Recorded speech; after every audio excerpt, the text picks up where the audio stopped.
एक बहुत उच्च कोटि के भगवत भक्त महात्मा थे। उनके समीप उनका एक शिष्य सदैव सेवा में रहता था। एक समय की बात है, वे महात्मा कहीं बाहर गए हुए थे। उस समय कुटिया पर केवल उनका शिष्य ही था। तभी एक व्यक्ति कुटिया पर आकर महात्मा जी के लिए पूछने लगा। तब शिष्य ने कहा कि स्वामी महाराज तो किसी विशेष कार्यवश बाहर पधारे हैं, आपका कोई काम हो तो कहिए। तब व्यक्ति ने कहा, मेरा लड़का अत्यधिक बीमार है, उसे कैसे आरोग्य लाभ हो, आप कोई उपाय बताने की कृपा करें, क्योंकि महात्मा जी कुटिया में नहीं है। शिष्य ने उत्तर दिया, बहुत ही सरल उपाय है, राम नाम को 3 बार लिख ले और उसे धोकर पिला दे, बस इसी से उसे आराम मिल जाएगा। आगंतुक अपने घर चला गया।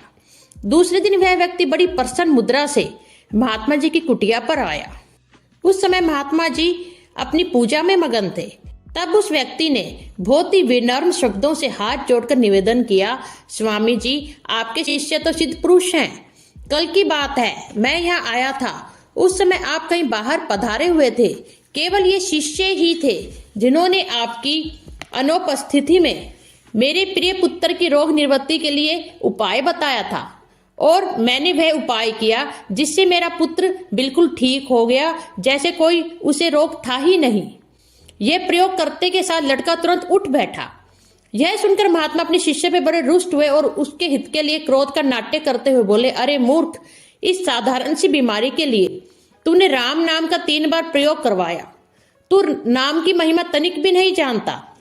अरे एक बार ही नाम का उच्चारण करके अनंत कोटि के पापों का और भाव रोग का नाश हो जाता है और मनुष्य परम पद को प्राप्त हो जाता है। तो इस आश्रम में रहने योग्य नहीं, अतः जहां तेरी इच्छा हो चला जा। इस पर शिष्य की आंखों में आंसू आ गए। उसने अपने गुरुदेव से बहुत अनुनय विनय की, इसलिए गुरुदेव ने उसे क्षमा कर दिया। इसके पश्चात महात्मा जी ने चमचम करता हुआ एक सुंदर चमकीला पत्थर कहीं से निकाला और उसे उस शिष्य के हाथ में देकर कहा, तू शहर में जाकर इसकी कीमत करा ले। सावधान, इसे किसी भी कीमत पर बेचना नहीं है, केवल इसकी कीमत भर अकवानी है। कौन क्या कीमत आंकता है, इसे लिखकर लौट के आना। शिष्य उसे लेकर बाजार चल दिया। सबसे पहले एक साग बेचने वाली मालिन मिली।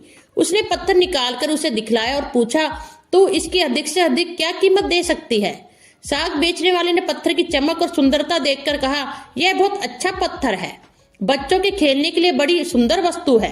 वह बोली, इसकी कीमत में मैं 1.5 सेर मूली या आलू या जो साग में पसंद हो दे सकती हूँ, बेचना नहीं है। कहकर शिष्य आगे बढ़ गया और एक बनिए से उसकी भेंट हुई और वह बोला, सेठ जी, इस पत्थर का मूल्य आप क्या दे सकते हैं? बनिए ने विचार किया, पत्थर तो बड़ा ही सुंदर तथा चमकीला है और खूब वजनदार भी है, अतः सोना चांदी तोल में इसका अच्छा उपयोग हो सकता है। उसने कहा, मैं 1 रुपया दे सकता हूँ। उसे इनकार के शिष्य आगे चला और वह एक सुनार की दुकान पर पहुंचा। सुनार ने देखकर विचार किया, यह पत्थर बड़े काम की चीज है, इसे तोड़कर बहुत से पुखराज बनाए जा सकते हैं। अतः उसने कहा, अधिक से अधिक 1000 रुपए तक मैं दे सकता हूँ, बेचना नहीं है। कहकर शिष्य बड़े उत्साह से एक जौहरी की दुकान पर पहुंचा। जौहरी को दिखलाकर उसकी कीमत पूछी। जौहरी ने विचार किया तो उसने हीरा समझा और वह उसके मूल्य में 1 लाख रुपए देने को तैयार हो गया, परंतु शिष्य को पत्थर बेचना नहीं था। अतः शिष्य उसे भी वही उत्तर देकर उच्च कोटि के जौहरियों के पास पहुंचा। सबने मिलकर उसकी जांच की और 5 करोड़ रुपए उसकी कीमत आंकी।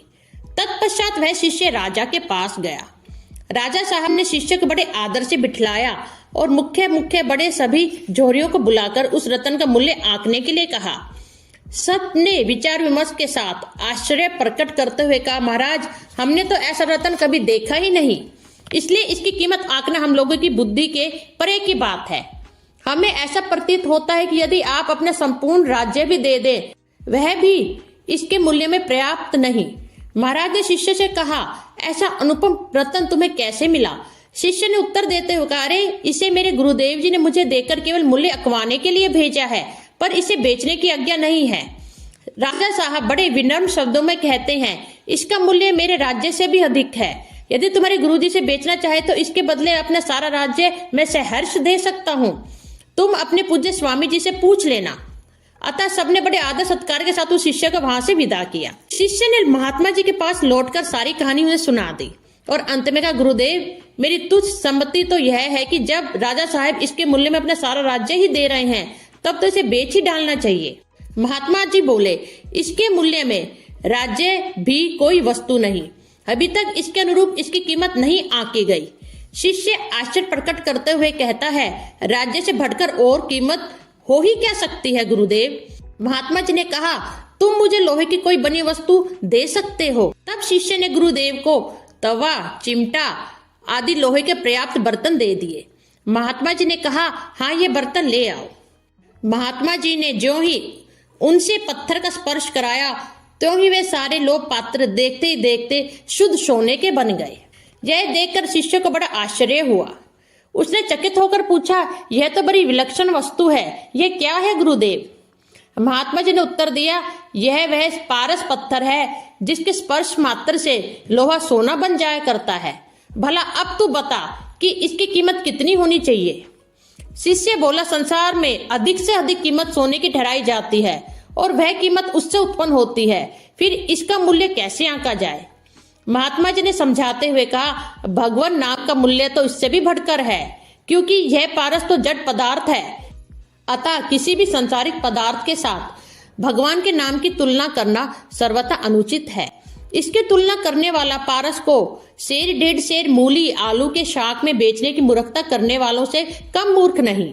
जिस प्रकार पारस को न पहचानने वाला व्यक्ति उससे तुच्छ पदार्थ लेकर सदा कंगाल बना रहता है, उसी प्रकार राम नाम के महत्व को न जानने वाला भी प्रेम और भक्ति की दृष्टि सदैव दरिद्र ही रहता है। तू भगवान नाम के प्रभाव तत्व रहस्य को नहीं जानता, इसलिए एक साधारण से रोग के लिए तूने राम नाम का 3 बार प्रयोग करवाया। जिस नाम के प्रभाव से भयंकर भवरोग मिट जाते हैं, उसे मामूली रोग नाश के लिए उपयोग में लाना सर्वथा अज्ञानता है। तेरी इस अज्ञानता को मिटाने के लिए ही मैंने यह पारस पत्थर तुझे दिया था। यह सुनकर शिष्य भगवान नाम का प्रभाव समझ गया और अपनी भूल के लिए बार बार क्षमा याचना करने लगा।